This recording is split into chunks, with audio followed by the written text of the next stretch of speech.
Il y a 102 ans, près de la gare de Rotonde, dans une clairière de la forêt de Compiègne, était signé l'armistice du 11 novembre 1918. Ainsi s'achevait, après 4 années de combats meurtriers, la Première Guerre mondiale.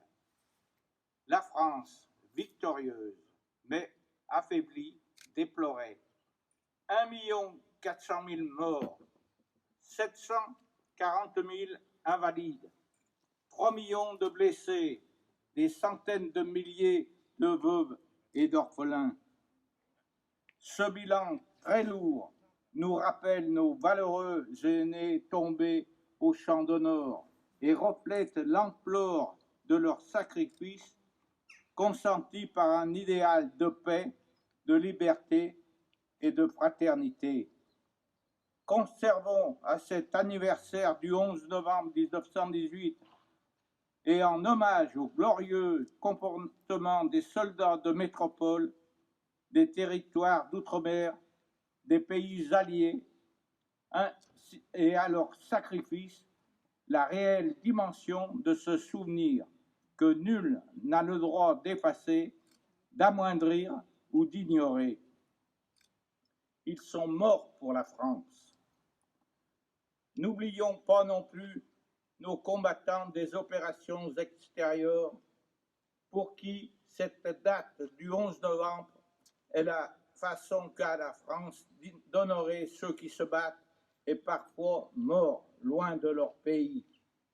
Les éléments tragiques de ces mois passés nous rappellent en effet que l'engagement de ces soldats a un coût, celui du sang. En cette année 2020, l'Union française des anciens combattants et victimes de guerre, UFAC, estime que la situation internationale particulièrement dangereuse rend plus important que jamais le rôle de l'Organisation des Nations Unies, en ce 75e anniversaire de la signature de la Charte. L'UFAC invite toutes les générations, et spécialement la jeunesse, à œuvrer pour un monde plus juste, plus solidaire et en paix. Vive la République, vive la France.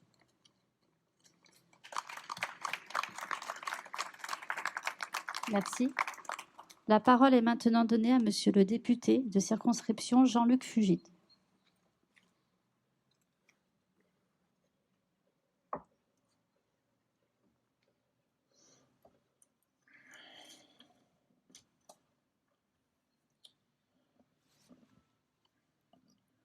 Monsieur le maire, messieurs les anciens combattants, messieurs les porte-drapeaux, mesdames et messieurs les élus, mesdames et messieurs les représentants des forces civiles et militaires, mesdames et messieurs les présidents d'associations, mesdames et messieurs mes chers concitoyens.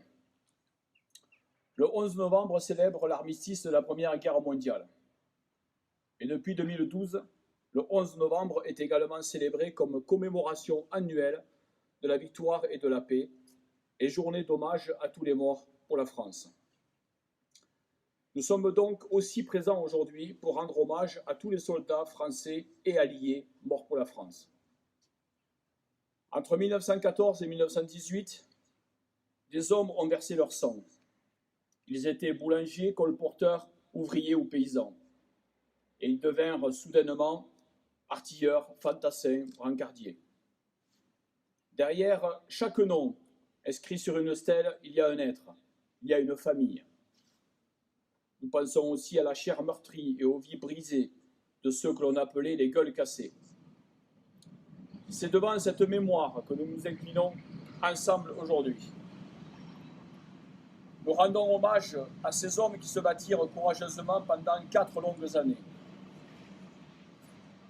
Nous rendons aussi hommage aux combattants de l'arrière, mobilisés dans les champs, dans les usines, dans les hôpitaux, parmi lesquels des millions de femmes.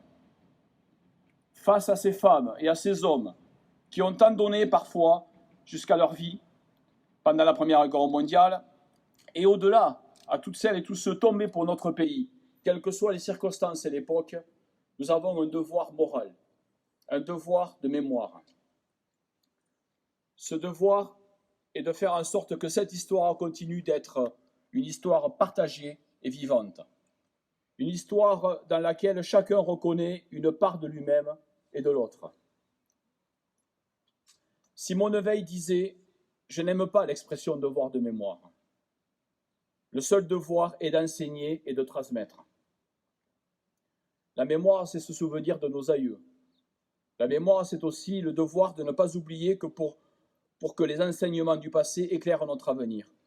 Et parce que l'avenir s'écrit au présent, c'est un devoir de mémoire, mais aussi de vigilance qui nous oblige.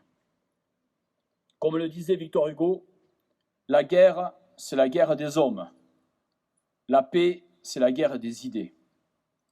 Il est essentiel de faire perdurer ces temps de recueillement et d'hommage auprès des générations futures, même dans les circonstances particulières que nous vivons actuellement.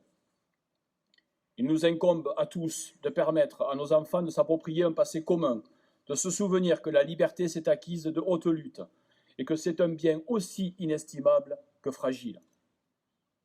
En ce jour, je veux aussi saluer nos anciens combattants et nos soldats engagés sur plusieurs théâtres d'opération dans le monde et qui risquent actuellement chaque jour leur vie pour préserver les grands équilibres de la paix mondiale.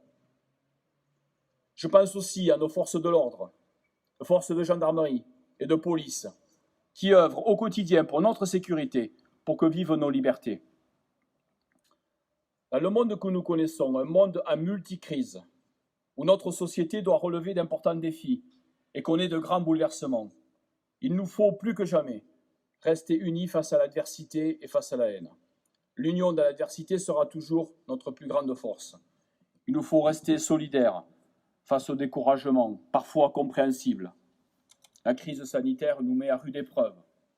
Nous n'avons pas encore toutes les clés de compréhension du virus de la Covid-19. Il n'est pas aisé de concilier l'impératif sanitaire, la continuité éducative pour nos enfants et l'impératif économique et social. Les mesures qui s'imposent pour préserver nos soignants, les capacités de notre système de soins et la santé collective, en évitant les formes graves de la maladie et les décès en nombre, nous impactent tous dans nos vies personnelles et professionnelles. Beaucoup de nos concitoyens connaissent de grandes difficultés. J'en appelle à ce que la responsabilité de chacun et la solidarité de tous animent notre esprit de résistance. Notre capacité de résilience collective passe par notre cohésion. Face aux difficultés économiques et sociales, au repli identitaire, aux égoïsmes, aux extrémismes, au fanatisme, au terrorisme, notre esprit de solidarité doit prévaloir. Notre République doit se réaffirmer une et indivisible. Si l'identité a besoin d'altérité, le rejet de l'autre n'a jamais permis de construire des sociétés solides et prospères, car ces dernières ont besoin d'ouverture et surtout de fraternité. La folie fanatique du terrorisme n'a pas de limite en dehors de notre capacité individuelle et collective à lui faire face. Il faut bien sûr mobiliser tous les moyens possibles pour lutter contre la menace terroriste, mais il faut aussi faire bloc moralement, psychologiquement, pour que ces belles valeurs de liberté, d'égalité et de fraternité, celles que porte et inspire la France et que partagent tant de pays et d'individus, ne puissent jamais être balayées. Ce ne sont pas les valeurs d'une culture contre celles d'une autre. Elles sont et demeurent des valeurs universelles, partagées par toutes les plus grandes philosophies morales. Hier comme aujourd'hui, c'est en nous battant pour nos valeurs, au premier rang desquelles la paix, que nous honorons la mémoire de nos aïeux tombés pour notre pays. La paix n'est pas seulement un état de fait caractérisant les relations internationales.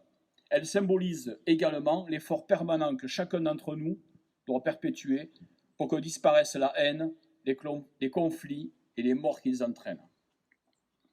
Pour conclure, je citerai de nouveau Victor Hugo, qui disait en 1848 « Les souvenirs sont nos forces. Quand la nuit essaie de revenir, il faut allumer les grandes dates, comme on allume des flambeaux. » Ainsi, je formule le vœu que cette journée du 11 novembre soit celle où on allume ensemble les flambeaux qui éclairent notre chemin pour que vive la démocratie et pour que vive la paix. Vive la paix, vive la République, vive la France.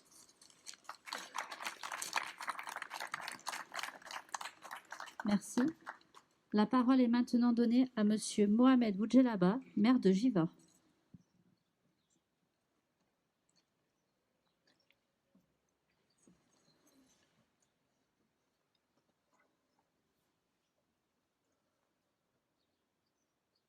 Monsieur le député, Monsieur le président de l'IFAC, Monsieur le commandant de la compagnie de gendarmerie, Monsieur le capitaine des pompiers, Monsieur le commandant de police, Monsieur le président de l'Amicale des anciens marins, Monsieur le secrétaire général des DPLV, Madame la présidente de la NACRE, Mesdames, Messieurs les représentants d'associations, Mesdames, Messieurs les élus, le 11 novembre 1918, à 11 h, il y a 102 ans, jour pour jour, presque heure par heure, les clairons ont retenti et les cloches de toutes les églises ont sonné. Les cloches ont sonné et ont mis fin à l'horreur. Elles ont mis un terme au décompte sanglant des morts et des blessés. Le 11 novembre 1918, à 11 h, il y a 102 ans, jour pour jour, presque heure pour heure, c'était officiellement l'armistice. C'était la fin d'une guerre totale, industrielle, qui a mobilisé toute la population française. C'était la fin d'une guerre qui a décimé la moitié de ceux qui ont eu 20 ans en 1914. Une guerre aux chiffres si terrifiants qu'il est parfois difficile de prendre véritablement conscience de ce qu'il représente. 70 millions d'hommes mobilisés, 10 millions de morts, dont 1,4 million de Français, 6 millions de blessés et mutilés, ceux qu'on appelle les gueules cassées, 3 millions de veuves, 6 millions d'orphelins. Au-delà de ces chiffres, nous avons pour nous rappeler de cette guerre des témoignages précieux, souvent touchants. Je pense aux récits d'écrivains, bien sûr, mais aussi et surtout aux millions de lettres échangées entre les poilus et leurs familles. Ces poilus qui décrivent l'affreuse réalité des tranchées, véritable labyrinthe où tout est absent. On y manque d'eau, de nourriture, de repos. Seule la mort est partout présente. Nous sommes aujourd'hui réunis pour honorer la mémoire de celles et ceux qui sont morts pour nous, pour défendre la France. N'oublions jamais leur sacrifice pour chaque jour en être digne. À Givors, comme partout en France, les premiers soldats ont été mobilisés dès le 1er août 1914, à peine plus d'un mois après l'assassinat de l'archiduc François-Ferdinand d'Autriche. Sa mort, après une longue période de montée des tensions, servit d'élément déclencheur à ce qui allait devenir la Première Guerre mondiale. Le 3 août 1914, l'Allemagne déclare la guerre à la France. On s'attend à une guerre courte et rapide. Elle a duré plus de 4 ans. À Givors, la mobilisation fut totale. Au front tout d'abord. Le tribut payé par notre ville fut particulièrement lourd. Comme en témoigne la liste des 300 noms inscrits sur le monument aux morts de notre ville. Mais toutes et tous, au front comme à l'arrière, hommes et femmes, ont participé à ce combat. Pendant 4 ans, Givors fut une ville-hôpital et une ville-usine, contribuant fortement à l'effort de guerre. La gare de Givors-Canal, où nous sommes présents, a accueilli tout au long de la guerre les trains sanitaires transportant les soldats blessés. Ces soldats étaient bien souvent transportés à l'hôpital de Montgelas. 24 lits supplémentaires sont offerts à l'hôpital en octobre 1914 par les moulinages de Givors. Dès juillet 1915, l'hôpital est saturé, accueillant plus de 125 blessés de guerre. Au-delà du fonctionnement de l'hôpital, les Givordines et les Givordins ont montré pendant toute la guerre l'importance qu'ils accordent à la solidarité. Ainsi, peu de temps après la mobilisation, une commission de ravitaillement se met en place pour porter secours aux soldats avec des distributions de nourriture payées par la mairie et qui provenaient de la brasserie Poupon, actuelle quai Rosenberg. Les sœurs de Saint-Vincent-de-Paul organisent rue Gambetta des soupes populaires. La mairie achète des pelotes de laine qui sont données aux habitants pour leur permettre de tricoter des vêtements. Givors a également contribué à l'effort de guerre en devenant une ville-usine, à travers notamment l'action de Fivelil et de Prénat. Fivelil, par exemple, a confectionné 800 obus ainsi que des moteurs d'avion. Pendant la guerre, les rues de Givors sont calmes. Les facteurs passent 3 fois par jour. Les familles l'attendent avec impatience et anxiété. Impatience de recevoir des nouvelles du fils, de l'époux, du père. Anxiété à l'idée de ces nouvelles, que ces nouvelles soient funestes. Ainsi, le 11 novembre 1918 à 11h, il y a 102 ans, jour pour jour, presque heure pour heure, c'est le soulagement. Le clairon a retenti. Les cloches des églises ont sonné et ont fait germer l'espoir de la paix. Rapidement, cette guerre est appelée la Der des Der. Plus jamais ça, dit-on. Mais très vite, de nouvelles tensions réapparaissent. Face à l'ampleur du désastre, face aux 2 millions de terres arables dévastées, aux 300 000 maisons détruites, aux 60 000 kilomètres de routes et 600 kilomètres de voies ferrées endommagées, face aux 7 milliards de dettes contractées, les vainqueurs demandent d'importantes réparations aux vaincus. C'est le traité de Versailles signé le 28 juin 1919 qui acte ces dédommagements.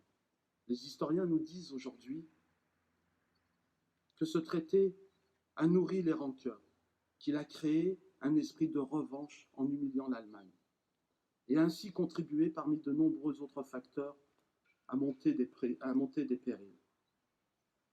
Ainsi, malgré l'horreur de la Grande Guerre, ce n'est qu'après la Seconde Guerre mondiale qu'une paix durable a pu s'installer petit à petit, et ce, dans toute l'Europe. Cette paix, c'est la construction européenne qui l'a permise. L'Europe a permis de rapprocher des peuples, de renouer des dialogues et surtout de cultiver des amitiés entre d'anciens ennemis. Notre jumelage avec la ville de Dolben est à cet égard précieux, par des rencontres qu'il rend possibles. Aujourd'hui, alors que ressurgissent fortement les menaces, alors que la haine de la différence tue dans notre pays, et d'ailleurs, alors que l'ignorance et l'obscurantisme sont à l'origine de dangers bien réels, alors qu'une forte crise économique, sociale, ravive les tensions, il nous faut tous ensemble faire les efforts nécessaires pour sauvegarder la paix. La commémoration qui nous rassemble nous rappelle pourquoi cette paix est nécessaire. Elle nous rappelle les horreurs de la Grande Guerre et les horreurs de toute guerre. Préserver la paix, c'est honorer la mémoire de celles et ceux qui se sont battus pour que nous puissions vivre libres. Plus vous saurez regarder loin dans le passé, plus vous verrez loin dans le futur, disait Winston Churchill. Alors regardons bien le passé. Tirons-en toutes les leçons et tous ensemble, construisons notre cité dans la paix. Faisons de Givors une ville fière de ses solidarités, respectueuse de toutes ses diversités. Tous ensemble, faisons de Givors une ville fraternelle. Je vous en remercie.